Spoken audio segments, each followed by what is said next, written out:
ಓಂ ಗುರುಭ್ಯೋ ನಮಃ ಹರಿ ಓಂ.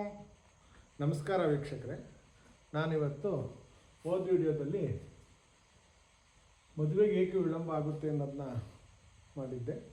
ಈಗ ಸಂತಾನ ಭಾಗ್ಯ ಅಂದರೆ ಮಕ್ಕಳಾಗೋದಕ್ಕೆ ಏಕೆ ವಿಳಂಬ ಆಗುತ್ತೆ, ಇಲ್ಲ ಮಕ್ಕಳೇ ಇಲ್ವಾ ಈ ಜನ್ಮದಲ್ಲಿ, ಇಲ್ಲ ಮಕ್ಕಳಾದರೆ ಎಂಥ ಮಕ್ಕಳಾಗುತ್ತೆ, ಇಲ್ಲ ದೋಷ ಇದೆಯಾ ಅನ್ನೋದನ್ನ ಒಂದು ಜನ್ಮಕುಂಡಲಿಯಲ್ಲಿ ಬರೆದು ತೋರಿಸ್ತೀನಿ. ಈಗ ನಿಮ್ಮ ಜನ್ಮಕುಂಡಲಿಗಳು ಇದ್ದರೆ ಅದರಲ್ಲಿ ನೀವು ನೋಡ್ಕೋಬೋದು, ಇಲ್ಲ ಯಾರಾದರೂ ನುರಿತ ಜ್ಯೋತಿಷಿಗಳಿದ್ದರೆ ಅವ್ರ ಹತ್ರ ನೀವು ತಿಳ್ಕೊಬೋದು. ಈಗ ಜಾತಕದಲ್ಲಿ ಜನ್ಮಕುಂಡಲಿಯಲ್ಲಿ ಫಾರ್ ಎಕ್ಸಾಂಪಲ್ ಒಂದು ಲಗ್ನ ಆದರೆ ಒಂದನೇ ಮನೆ, ಇದು ಮೇಷ ಲಗ್ನ ಆಗುತ್ತೆ, ಮೇಷ ಲಗ್ನ ಆಗುತ್ತೆ. ಇದಕ್ಕೆ 5ನೇ ಮನೆ, ಈ ಲಗ್ನಕ್ಕೆ 5ನೇ ಮನೆ ಸಂತಾನ ಭಾವ ಆಗುತ್ತೆ. ಅಂದರೆ ಅವ್ರ ಮಕ್ಕಳು ಹೇಗಿರ್ತಾರೆ, ಗಂಡಾಗುತ್ತಾ ಹೆಣ್ಣಾಗುತ್ತಾ, ಅವ್ರಿಗೆ ಯಾವಾಗ ಮಕ್ಕಳಾಗ್ತವೆ, ಇಲ್ಲ ಮಕ್ಕಳು ಭಾಗ್ಯನೇ ಇಲ್ವಾ ಅವ್ರಿಗೆ ಅನ್ನೋದನ್ನ ಈ 5ನೇ ಮನೆ ಅಂದರೆ 1 2 3 4 5 ಅಂದರೆ ಪಂಚಮ ಸ್ಥಾನ, ಇದಕ್ಕೆ ಪಂಚಮ ಅಂದರೆ 5ನೇ ಮನೆ ಅಂತ ಆಯಿತು, ಪಂಚಮ ಭಾವ. ಈ ಭಾವದ ಅಧಿಪತಿ, ಈ 5ನೇ ಮನೆ ಅಧಿಪತಿ ಅಂದರೆ ಇದು ಸಿಂಹ ರಾಶಿ ಆಗುತ್ತೆ. ಈ ಮನೆ ಅಧಿಪತಿ ರವಿ ಆಗ್ತಾನೆ.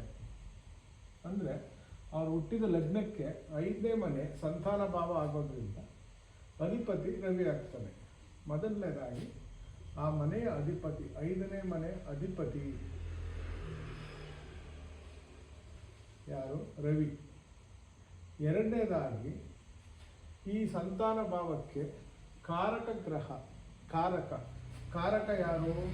ಮಕ್ಕಳ ಭಾಗ್ಯಕ್ಕೆ ಕಾರಕ ಗುರು.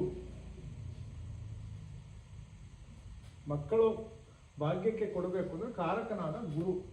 ಮೂರನೇದಾಗಿ 5ನೇ ಮನೆಯಲ್ಲಿ ಕುಳಿತಿರುವ ಸ್ಥಿತಗ್ರಹಗಳು ಆಗ್ತವೆ. ಇಲ್ಲ ದೃಷ್ಟಿ, 5ನೇ ಮನೆ ಮೇಲೆ ಯಾರು ದೃಷ್ಟಿ ಇಟ್ಟಿದ್ದಾರೆ, ಯಾವ ಗ್ರಹ ದೃಷ್ಟಿ ಬಿದ್ದಿದೆ, ಸ್ಥಿತಗ್ರಹಗಳು.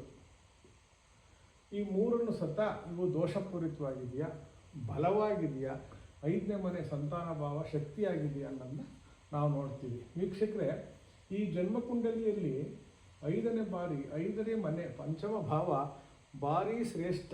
ಯಾಕೆಂದರೆ ಈ 5ನೇ ಭಾವ ಪೂರ್ವ ಜನ್ಮದ ಪುಣ್ಯವನ್ನು ಹೇಳುತ್ತೆ. ನಾವೆಷ್ಟು ಹೊತ್ಕೊಂಡ್ಬಂದಿದ್ವಿ, ಇಲ್ಲ ಜನ್ಮದಲ್ಲಿ ಕರ್ಮ ಮಾಡಿ ಪುಣ್ಯ ಮಾಡಿದ್ದೀವ, ಈ ಜನ್ಮದಲ್ಲಿ ನಾವು ಎಷ್ಟು ಪುಣ್ಯ ತಂದಿದ್ದೀವಿ ಅನ್ನೋದನ್ನ ನಾವು ಈ ಮನೆಯಿಂದ ನೋಡ್ತೀವಿ, 5ನೇ ಮನೆಯಿಂದ. ಇದು ಪೂರ್ವ ಜನ್ಮದ ಪುಣ್ಯ ಮನೆ. ಆಮೇಲೆ ಹೈಯರ್ ಎಜುಕೇಷನ್ನು 5ನೇ ಮನೇಲಿರುತ್ತೆ. ಮನೋರಂಜನೆ ಎಂಟರ್ಟೈನ್ಮೆಂಟ್ 5ನೇ ಮನೇಲಿರುತ್ತೆ. ಈಗ ಅದು ಕಾರಕಗಳು ಬದಲಾಯ್ತವೆ, ಅದು ಬೇಡ. ಇಲ್ಲಿ ಸಂತಾನದ ವಿಚಾರ, ಮಕ್ಕಳ ವಿಚಾರ ಮಾತಾಡ್ತಿರೋದ್ರಿಂದ ನಾವು 5ನೇ ಮನೆ ಸಿಂಹರಾಶಿಯನ್ನು, ಈ ಲಗ್ನಕ್ಕೆ 5ನೇ ಮನೆ ಸಿಂಹರಾಶಿ ಆಗುತ್ತೆ, ಇದನ್ನು ನಾವು ಹೇಳ್ತಾ ಇದ್ದೀವಿ. ಇಲ್ಲೇನಾದರೂ ಸಂತಾನದಲ್ಲಿ ಕೊರತೆ ಉಂಟಾಗೋದಕ್ಕೆ ಕಾರಣ ಏನೇನಾಗುತ್ತಪ್ಪ ಅಂತ ಅಂದರೆ, 5ನೇ ಮನೆ ಅಧಿಪತಿ ರವಿ ನೀಚನಾಗೋದು ತುಲಾರಾಶಿಯಲ್ಲಿ ಆದರೆ, ಇಲ್ಲ 5ನೇ ಮನೆ ಅಧಿಪತಿ 6 8 12 ಭಾವದಲ್ಲಿದ್ದರೆ, 6 8 12 ದುಸ್ಥಾನ, ಇಲ್ಲಿ ಯಾವುದೇ ಒಂದು ಗ್ರಹ ಹೋದರೆ 0 ಆಗ್ಬಿಡ್ತವೆ, ಶುಭ ಗ್ರಹಗಳು ಕುತ್ಕೋಬಾರ್ದು. ಅಂದರೆ ಇಲ್ಲಿ ಪಂಚಮಾಧಿಪತಿ 5ನೇ ಮನೆ ಅಧಿಪತಿ 6 8 12ರಲ್ಲಿ ಕುಳಿತಿದ್ರೆ ಅವನು ದುರ್ಬಲನಾಗ್ತಾನೆ. 5ನೇ ಮನೆ ಅಧಿಪತಿ ದುರ್ಬಲನಾಗ್ತಾನೆ. ಅದು ಮಕ್ಕಳ ಒಂದು ವಿಚಾರಕ್ಕೆ ನಿಧಾನ ಆಗಬಹುದು. ಯಾರು? ಪಂಚಮಾಧಿಪತಿಯಾದ ರವಿ ನೀಚ ಸ್ಥಾನ, ಶತ್ರುಗತ ಅಂದರೆ ಮಕರ ರಾಶಿಯಲ್ಲಿದ್ದಾಗ, ಕುಂಭರಾಶಿಯಲ್ಲಿದ್ದಾಗ ರವಿ ಶತ್ರುಗತನಾಗ್ತಾನೆ. ಅಂದರೆ ತನ್ನ ಶತ್ರು ಮನೆಯಲ್ಲಿ ವಾಸಿಸ್ತಾನೆ ಅಂತ ಒಂದು ಇದಾಗುತ್ತೆ. ಇಲ್ಲಿ ರವಿ ಭಾರಿ ಇಂಪಾರ್ಟೆಂಟ್. ಪಂಚಮಾಧಿಪತಿ ಈತ ಶಕ್ತಿಯಾಗಿ ಗಟ್ಟಿಯಾಗಿದ್ದರೆ, ಇಲ್ಲ ಬಲಶಾಲಿ ಆಗೋದ್ರೆ ರವಿ ಮೇಷರಾಶಿಯಲ್ಲಿ ಉಚ್ಚಸ್ಥಾನಕ್ಕೆ ಹೋಗ್ತಾನೆ. ಮತ್ತು ಚಂದ್ರನ ಮನೆಯಲ್ಲಿ, ಕುಜನ ಮನೆಯಲ್ಲಿ, ಆತ ತನ್ನ ಮಿತ್ರನ ಮನೆಯಲ್ಲೂ ಸ್ಟ್ರಾಂಗ್ ಇರ್ತಾನೆ. ಇಲ್ಲಿ 33% ರವಿ. ಯಾರು? ಪಂಚಮಾಧಿಪತಿ ಅಂದರೆ 5ನೇ ಮನೆ ಅಧಿಪತಿ ಯಾರು? ರವಿ. ಈತ ಸ್ಟ್ರಾಂಗ್ ಇರಬೇಕು. ಇಲ್ಲಿ ಈ ಲಗ್ನಕ್ಕೆ ಮಾತ್ರ ರವಿ 5ನೇ ಮನೆ ಅಧಿಪತಿ. ಈ ಲಗ್ನಕ್ಕೆ ಬುಧ 5ನೇ ಮನೆ ಅಧಿಪತಿ ಆಗ್ತಾರೆ, ಅದು ನಿಮಗೆ ತಿಳಿದಿರಲಿ. ಇಲ್ಲಿ ಎಲ್ಲದಕ್ಕೂ ರವಿನ ಹೋಲಿಸೇ ಇಲ್ಲ.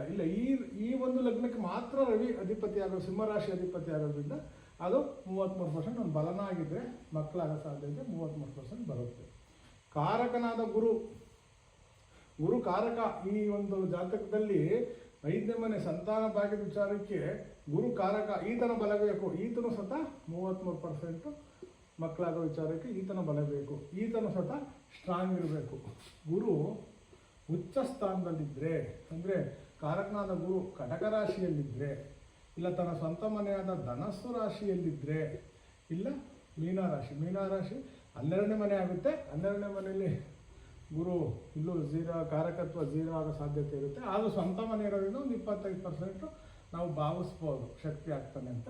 ಇರಲಿ, ಕಾರಕನು ಸ್ವತಃ ಶಕ್ತಿಶಾಲಿಯಾಗಿರಬೇಕು. ಅಂದರೆ ಶಕ್ತಿಶಾಲಿ ಆದರೆ 66% ಸಾಧ್ಯತೆ ಹೆಚ್ಚಾಗುತ್ತೆ. ಇಲ್ಲಿ ಗುರು ಒಂದು ವೇಳೆ ನೀಚನಾದರೆ, ಮಕರದಲ್ಲಿ ಗುರು ನೀಚನಾಗ್ತಾನೆ, ಇಲ್ಲ ಶತ್ರುಗತನಾದರೆ, ಶುಕ್ರನ ಮನೆಯಲ್ಲಿ ಶತ್ರುಗತನಾದರೆ, ಇಲ್ಲ ವೃಷಭ ರಾಶಿಯಲ್ಲಿದ್ದಾಗ ಶತ್ರು ಅಕತನಾಗ್ತಾನೆ. ಯಾರು? ಕಾರಕನಾದ ಗುರು. ಇನ್ನು 5ನೇ ಸ್ಥಿತಗ್ರಹಗಳು ದೃಷ್ಟಿ, 5ನೇ ಮನೆಯನ್ನು ನೋಡ್ತಾ ಇರೋ ಗ್ರಹಗಳು ಆಗ್ಬೋದು. 5ನೇ ಮನೆಗೆ 7ನೇ ದೃಷ್ಟಿ ಇದೆ. 1 2 3 4 5 6 7. ಇಲ್ಲಿಂದ ಷಣ್ಮಾತ್ಮ ನೋಡಿದ್ರೆ, ಅಂದರೆ ಪರಮಾತ್ಮ ಏನಾದ್ರೂ 7ನೇ ಮನೆ 5ನೇ ಮನೆಯನ್ನು ನೋಡಿದ್ರೆ 7ನೇ ದೃಷ್ಟಿಲಿ ಮಕ್ಕಳು ನಿಧಾನ ಆಗ್ತಾರೆ. ಯಾಕೆ ಅಂದರೆ ಷಣ್ಮಾತ್ಮ ನಿಧಾನ ಆಗಿರೋದ್ರಿಂದ ಶನಿ 5ನೇ ಮನೆ ನೋಡಿದಾಗ 7ನೇ ಮನೆಯನ್ನು 5ನೇ ದೃಷ್ಟಿಲಿ ನೋಡಿದಾಗ ಮಕ್ಕಳ ಭಾಗ್ಯ ನಿಧಾನ ಆಗುತ್ತೆ. ಅಥವಾ ಸ್ಥಿತವಾಗಿ ರಾಹು ಕೇತು ಇಲ್ಲ ಕುಜ 5ನೇ ಮನೆಯಲ್ಲಿದ್ದರೆ ಅದು ಸರ್ಪದೋಷವಾಗಿ ಪರಿಣಾಮ ಆಗುತ್ತೆ. ಮತ್ತು ರಾಹು ಕೇತುಗಳು ಸ್ಥಿತವಾದರೂ ಸಹ ಮಕ್ಕಳು ಯೋಗ ನಿಧಾನ ಆಗುತ್ತೆ. ವೀಕ್ಷಕರೇ, ನಿಮ್ಮ ಜಾತಕಗಳಲ್ಲಿ ಸಂತಾನ ಭಾಗ್ಯ ನಿಧಾನ ಆಗಿ ಏನಾದರೂ ತೊಂದರೆ ಇದ್ದರೆ ಈ ಕೆಳಗೆ ಕಾಣೋ ಒಂದು ನಂಬರ್ಗೆ ನೀವು ಕಾಂಟ್ಯಾಕ್ಟ್ ಮಾಡ್ಬೋದು. ಇಲ್ಲ ಇದಕ್ಕೆ ಬೇಕಾದ ಏನು ರೆಮಿಡೀಸ್ ಬೇಕೋ, ಪರಿಹಾರಗಳು ಬೇಕೋ, ನಾನು ನಿಮಗೆ ತಿಳಿಸ್ಕೊಡ್ತೀನಿ. ಇದಕ್ಕೆ ಏನು ಮಾಡ್ಕೋಬೇಕು ಅಂತ ಅಂದ್ಬಿಟ್ಟು. ಮಕ್ಕಳಾಗೋದಕ್ಕೆ ಏನು ಇಷ್ಟೇ ವರ್ಷ ಬೇಕೋ, ಇಷ್ಟೇ ವರ್ಷ ಆಗಿರಬೇಕು ಅನ್ನೋದೇನಿಲ್ಲ. ಗ್ರಹಗತಿಗಳು ತನ್ನ ದಶಾಭುಕ್ತಿಗಳಲ್ಲಿ ಮಕ್ಕಳನ್ನ ಕೊಡೋ ಸಾಧ್ಯತೆ 100ಕ್ಕೆ 100 ಇರುತ್ತೆ. ಆದ್ದರಿಂದ ನೀವು ಯಾವುದೇ ಸಮಸ್ಯೆ ಇರಲಿ ಕೆಳಗಿನ ನಂಬರ್ಗೆ ಕಾಂಟ್ಯಾಕ್ಟ್ ಮಾಡಿ. ಮತ್ತು ನನ್ನ ಮುಂದಿನ ವೀಡಿಯೋಗಳನ್ನ ನೋಡೋದಕ್ಕೆ ಫಾಲೋ ಮಾಡಿ. ನಮಸ್ಕಾರ.